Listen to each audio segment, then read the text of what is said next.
I asked my husband to help my mom that weekend. He said no, not because he was busy, just because he didn't feel like it. So I called his father instead. We drove out together, 2 hours, just me and him.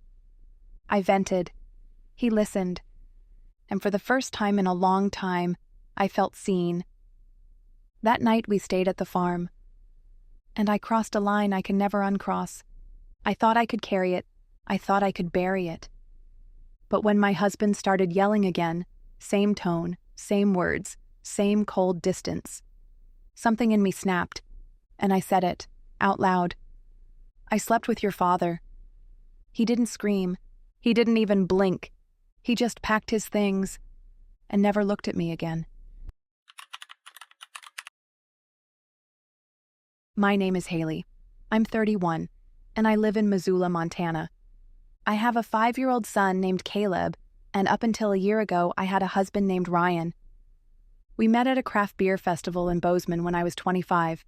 He was wearing a hoodie 2 sizes too big, talking about real estate investments like he was twice his age. I found him boring at first, then safe, then familiar. That turned out to be our pattern. We got married after a year and a half, had Caleb within 2. The beginning was easy. It always is. We split chores, argued about paint colors, kissed on the forehead before heading to work. We weren't passionate, but we were functional. And in this world, I thought that was enough. It started to change the year I went back to school. Online classes, lectures in the kitchen, group projects, while Caleb watched cartoons beside me. Ryan said he supported me, but every time I logged into a Zoom call, he sighed. Said I was distracted, that the house was a mess, that I wasn't present. We started fighting in small, sharp bursts, about the laundry, about money, about my parents. I started sleeping in sweatpants.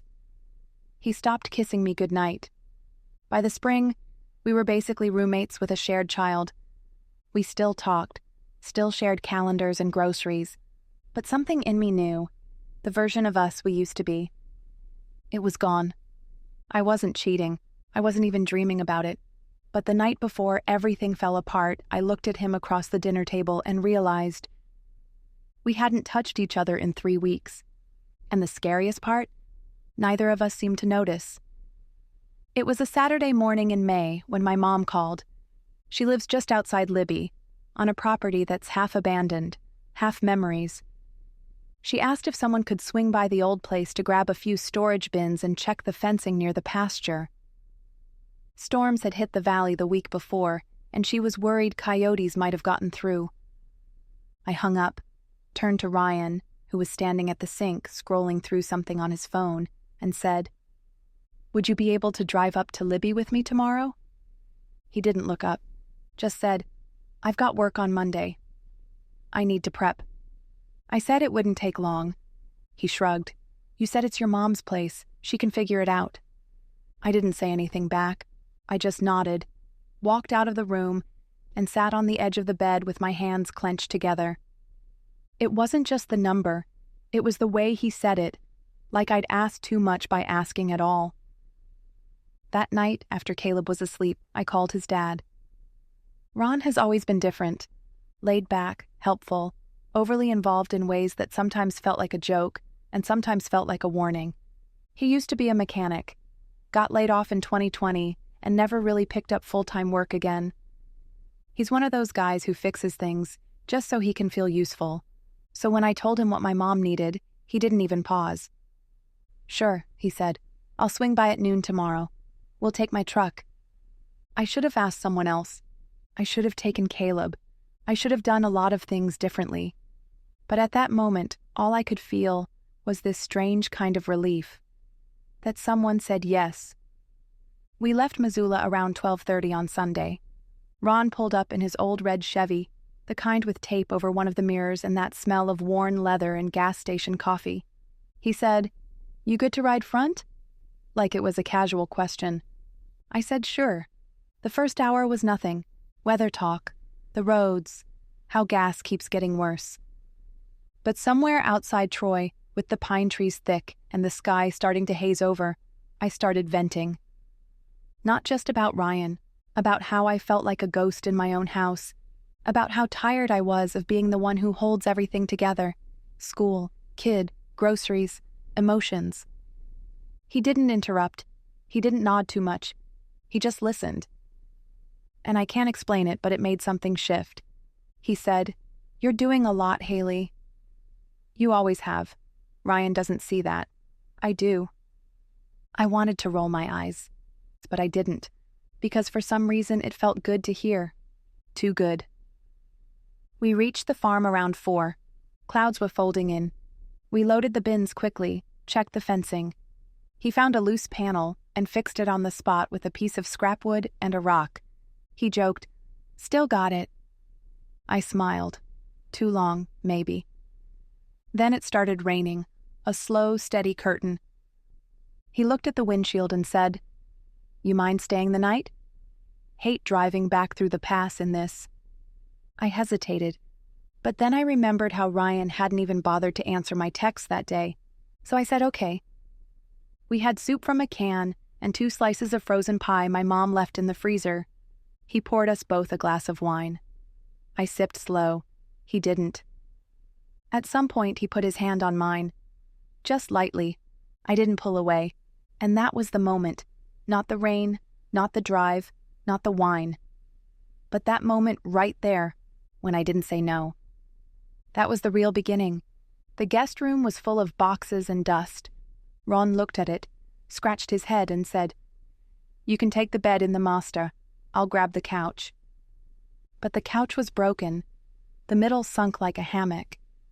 So he added, "Unless you don't mind sharing the big bed, I won't bother you. Promise." I stood in the doorway longer than I should have. It was late. It was cold. And somehow sharing that bed felt easier than arguing about it. We both laid on our sides, facing away. No words. Just the sound of rain tapping against the metal roof. I thought I'd fall asleep instantly. Instead, I stared at the ceiling. At some point, I don't even know when, I felt his hand brush my arm. Slow, gentle, not demanding, just there. And I didn't move. He whispered something. I don't remember what. Maybe my name, maybe nothing at all. All I know is that I turned toward him, and in that moment, I wasn't thinking about Ryan. I wasn't thinking about Caleb. I wasn't thinking at all. I just wanted to feel chosen. Just for one night, just by someone. And I told myself, it's only tonight. It doesn't mean anything. I'll go home, and this will disappear. But it didn't. Because the worst choices don't vanish in the morning. They sit with you, in your clothes, in your skin, in the way you avoid mirrors. We got back to Missoula late Monday afternoon. Caleb ran to the door when I walked in. Ryan didn't. He was in the kitchen, arms crossed, eyes tired. "Nice of you to text back," he said. I opened my mouth to answer, but the words just cracked before they came out. He started pacing, said I should have told him, that it was irresponsible to take off like that I always do this, act like I don't need him, then get mad when he's not there. I wanted to defend myself, but something broke instead. I said, I didn't text back because I was with someone. I stayed the night. I didn't come home because I didn't want to. He stopped moving, just stared. Then I added, it wasn't just someone, it was your father. Silence. He didn't yell, didn't throw anything, didn't ask for details. He just stood there for a long time, breathing like someone who'd just been punched in the stomach but didn't want to fall. Then he nodded and walked out of the room. By the end of the day, I got an email from a lawyer. By the end of the week, the papers were served. He moved into a rental across town. We swapped weekends with Caleb. We spoke only through text. And the one thing he never did, not once, was ask why. Maybe he already knew. Maybe he didn't want to hear it from me. My mom kept asking why we split. Did he cheat? Was it about the money? Did something happen with the house? I told her we just grew apart. She didn't believe me. I could see it in her face every time she looked at Caleb, like she was trying to solve a puzzle I wouldn't give her the pieces to.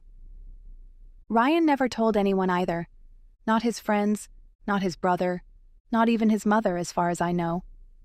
Just packed a bag, signed the papers, and started his new life.